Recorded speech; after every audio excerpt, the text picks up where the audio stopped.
কাউকে ভুলে যাবেন কেমন করে? কারো স্মৃতি মুছে ফেলে নতুন করে আবার লাইফটাকে স্টার্ট করবেন কেমন করে? কোনো মানুষকে ভুলতে আসলে আপনার চিন্তা কেমন হওয়া উচিত? এই যে কষ্ট আপনি পাচ্ছেন, প্রতিনিয়ত ভোলার চেষ্টা করছেন বাট ভুলতে পারছেন না, but you are trying your best but you can not forget that person. So এই যে সিচুয়েশনটা, এটাকে আপনি হ্যান্ডেল করবেন কেমন করে?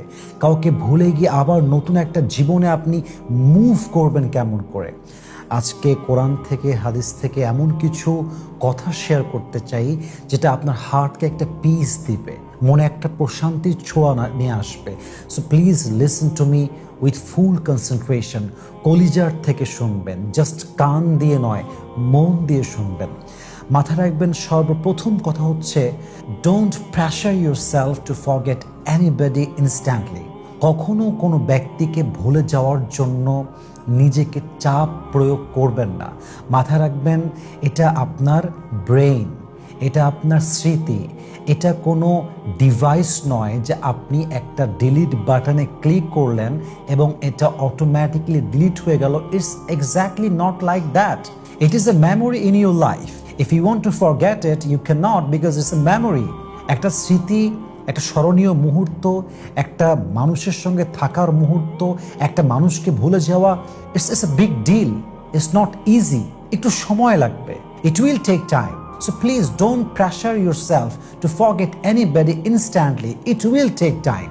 একটা স্মৃতি এত সহজে মুছে যায় না। স্মৃতি আপনার চোখের সামনে ভাসে, আপনার অন্তরকে বারবার কাঁপিয়ে তোলে।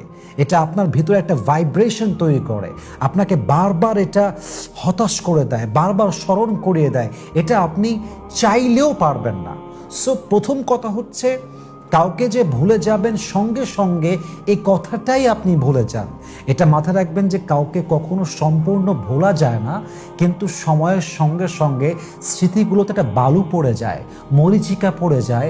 একটা পর্যায়ে গিয়ে স্মৃতিগুলো স্মরণ হয়, বাট শুরুতে যে পেইনটা লাগতো, শুরুতে যে অন্তরটা কেঁপে উঠতো, দেহটা শিউরে উঠতো, এই ফিলিংসটা আস্তে আস্তে কমে আসবে, পেইনটা কমে আসবে, যন্ত্রণা কমে আসবে, জ্বালা কমে যাবে। So take it easy and make it easy.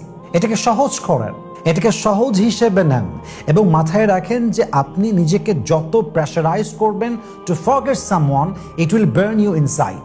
যত বেশি আপনি ভাববেন যে ভুলে যাব ভুলে যাব ভুলে যাব, এই জিকির করলেই ভোলা যায় না, বরং এটা ভেতর থেকে আপনাকে জ্বালিয়ে পুড়িয়ে ছারখার করে দেবে।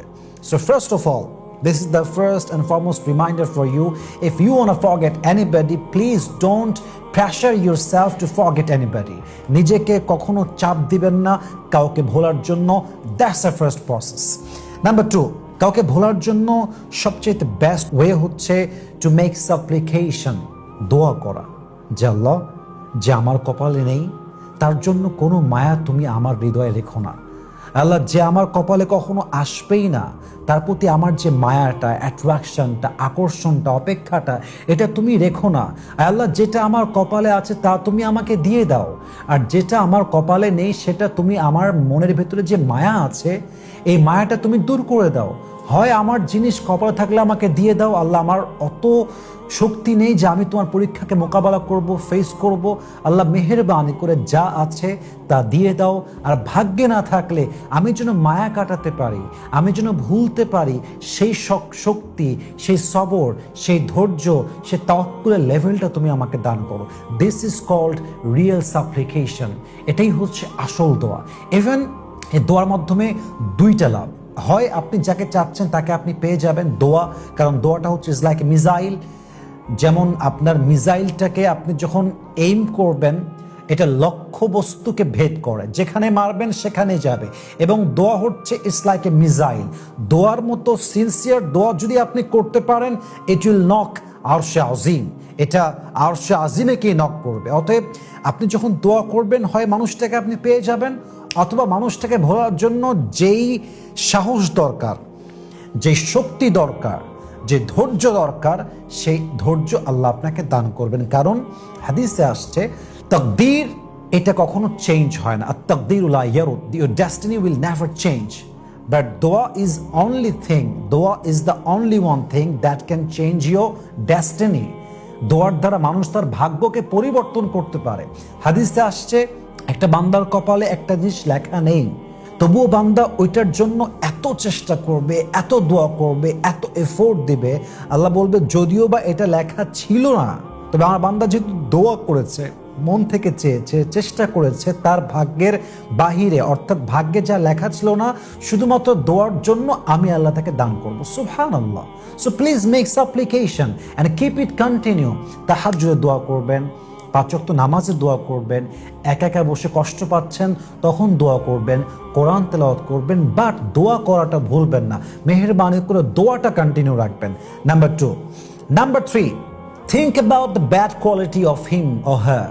যে ব্যক্তি আপনার জীবনে ছিল তাকে আপনি ভুলতে চান, অথবা যে কোনো ক্রাইসিস হতে পারে, হাজব্যান্ড হতে পারে, ওয়াইফ হতে পারে, ডিভোর্স হতে পারে, আপনার যে কোনো সমস্যা ছিল, সম্পর্ক ভেঙে গেছে, what ever it is, but আপনি ওই মানুষটাকে ভুলতে চান, তখন আপনি ওই মানুষটার বাজে গুণ নিয়ে ভাববেন। একবার ভাবেন যে মানুষটা আপনাকে ঠকিয়েছে বা আপনাকে ছেড়ে চলে গেছে, সে তো আপনার হওয়ার যোগ্যতা রাখে না। কারণ আমার যে হওয়ার যোগ্যতা রাখে সে আমাকে ঠকাবে না, যে আমার হওয়ার যোগ্যতা রাখে সে কখনো আমার সাথে চিট করবে না, সে আমার সাথে মিথ্যা কথা বলবে না, সে আমাকে রেখে অন্য কোথাও যাবে না। That is the reality. অতএব আমার জীবনে একা বাঁচা উত্তম বেঈমানের সঙ্গে বাঁচার চাইতে, আমার জীবনে একা থাকা উত্তম বিশ্বাসঘাতকের সঙ্গে থাকার চাইতে।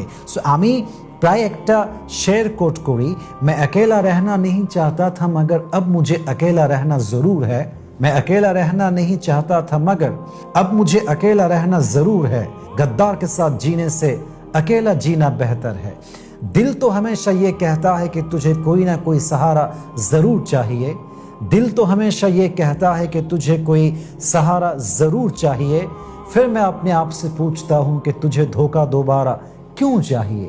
আরে ভাই, একা থাকা উত্তম বেঈমানের সঙ্গে থাকার চাইতে।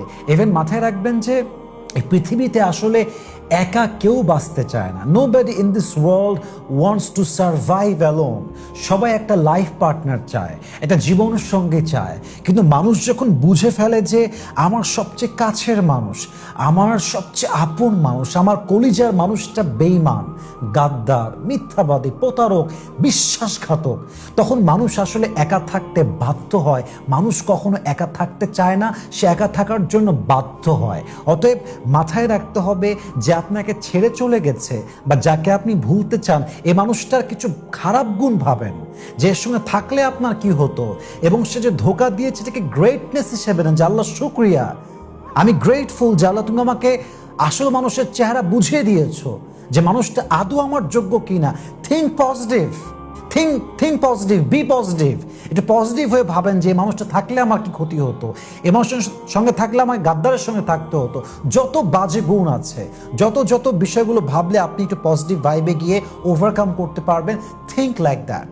এটা নিয়ে ভাববেন, দেখবেন যে আস্তে আস্তে গ্রাজুয়ালি, একটু ধীরে ধীরে এটা পেইনটা হালকা হয়ে যাবে। পৃথিবীতে নাথিং ইজ পার্মানেন্ট। কষ্ট স্থায়ী নয়, সুখও স্থায়ী নয়। কষ্ট শেষ হয়ে যাবে, সুখও শেষ হয়ে যাবে। একদিন আপনি নিজেই শেষ হয়ে যাবেন। এই পৃথিবীর মায়া, ভালোবাসা, ভরসা, এগুলো কোনো কিছু স্থায়ী নয়। একবার নিঃশ্বাস বন্ধ হয়ে গেলে রক্তের মানুষ পর হতে সময় লাগবে না। একবার নিঃশ্বাস বন্ধ হয়ে গেলে কলিজার টুকরা আপন মানুষগুলো আপনাকে ভুলতে খুব বেশি একটা সময় নেবে না। This is the Nature of life, this is the circle of life. এটাই হচ্ছে আমাদের জীবন। সো প্লিজ হতাশ হবেন না। যে মানুষটাকে ভুলতে চান তার বাজে দিকগুলো নিয়ে ভাববেন, যে এটার জন্য তাকে আপনি ভুলতে চান, এটার জন্য আপনাকে তাকে ভুলতে হবে। Think like this. I hope it will help you to overcome the situation that you are going through right now, inshallah. So please হতাশ হবেন না, তার বাজে গুণ নিয়ে ভাববেন। সর্বশেষ কথা বলতে চাই, কোনো ব্যক্তিকে ভুলতে চাইলে সবচেয়ে ইম্পর্টেন্ট হচ্ছে তার প্রতি মায়াটা কাটিয়ে ফেলা। আপনি মায়া কাটাবেন কেমন করে, আপনি মায়া ওভারকাম করবেন কেমন করে, এই বিষয়ে আমি অনেক কথা বলেছি। জাস্ট এতটুকু বলবো, আপনি যদি মায়া না কাটান ব্যক্তির প্রতি যে আপনাকে ছেড়ে গেছে, কিংবা যাকে আপনার ভুলতে হবে, কিংবা যে আপনার কপালেই নেই, আপনি যদি মায়া না কাটাতে পারেন, যুদ্ধ করতে না পারেন, আপনার জীবনটা তিলে তিলে শেষ হয়ে যাবে। বছরের পরে বছর সময় নষ্ট হয়ে যাবে, মাসের পরে মাস চলে যাবে। আপনি কাজে ফোকাস করতে পারবেন না, আপনি মনের শান্তি খুঁজে পাবেন না, আপনি মেন্টালি উইক হয়ে যাবেন, ইভেন আপনি ফিজিক্যালি উইক হয়ে যাবেন। যদি আপনি মায়া কাটাতে না পারেন, কারণ মায়াটা এমন এক শক্তিশালী জিনিস যে মায়াটা মানুষকে দুর্বল করে দেয়, একটা ব্যক্তিত্ব সম্পন্ন মানুষকে তার ব্যক্তিত্ব ভুলিয়ে দেয়, পজিশনটা ভুলিয়ে দেয়। সো প্লিজ এটা মাথায় রাখবেন, whatever Allah has decided for you will never be lost, and whatever Allah subhanahu wa ta'ala has not decided for you will never come. আল্লাহ যা সিদ্ধান্ত করেছেন তা আসবেই, যা করেন নাই এটা কখনোই আসবে না, even you try your best. আল্লাহ যদি চায় যে আমি দিব না, আপনি নিতে পারবেন না। কোরআনে আসছে ওয়াসা আন তুহিব্বু শাইআ ওয়া হুয়া শাররুল লাকুম ওয়াসা আন তাকরাহু শাইআ ওয়া হুয়া খায়রুল লাকুম। Sometimes you may like a thing and you believe that it is best for me, but Allah says it is not best for you. I know that. And sometimes you may dislike a thing and you think that this is not good for you, but Allah says this is best for you because I am Allah subhanahu wa ta'ala, I know better than you. আল্লাহ বলছে, বান্দা যা পছন্দ হচ্ছে তুই মনে করছিস perfect, আমি জানি পারফেক্ট নয়। তুই ভাবছিস পারফেক্ট নয়, এটাই পারফেক্ট, কারণ আমি আল্লাহ তোর ভবিষ্যৎ জানি, তোর জন্য কোনটা বেস্ট কোনটা perfect. I know better than you, আমি তোর চাইতে ভালো জানি। অতএব যা হারিয়ে গিয়েছে এর প্রতি কোনো মায়া নেই, যা আছে I am grateful for that. जो नसीब में है वो कभी छिन नहीं सकता और जो नहीं है वो कभी मिल नहीं सकता। जो चला गया उस पर सब्र आ जाएगा और जो आएगा उस पर शुक्र आ जाएगा। रब के फैसले अकल से तोले नहीं जाते, ये दिल के यकीन से समझे जाते हैं। जिसे आज देखकर लगता है कि ये ना मिला तो मैं मर जाऊंगा, कल तुम्हें ये लगेगा कि अगर ये इंसान मिल जाता फिर तो मैं जी ही नहीं पाता। That is the reality. যাকে দেখে মনে হচ্ছে একে ছাড়া বাঁচবই না, একটা সময় গিয়ে মনে হবে এই মানুষটা আমার লাইফে থাকলে আমি বাঁচতেই পারতাম না। জাস্ট সময়ের খেলা, সময় গেলেই বুঝবেন যে বাস্তবতা কাকে বলে। সো প্লিজ মায়া কাটাবেন এবং ভোলার জন্য নিজেকে প্রেশার দিবেন না, দোয়া করবেন, হতাশ হবেন না, তার বাজে গুণ নিয়ে ভাববেন। এই ট্রিক্সগুলো অ্যাপ্লাই করেন, এই টিপসগুলো অ্যাপ্লাই করেন, এই ওয়েগুলো অ্যাকসেপ্ট করেন, দেখবেন অনেক বেশি সহজ হবে ইনশাআল্লাহ তাআলা। আল্লাহ আমাদের সবাইকে মানা বোঝা এবং আমল করার তৌফিক দান করুক, আমিন। ওয়া আখির দাওয়ানা আলহামদুলিল্লাহি রাব্বিল আলামিন। আসসালামু আলাইকুম ওয়া রাহমাতুল্লাহি ওয়া বারাকাতুহু।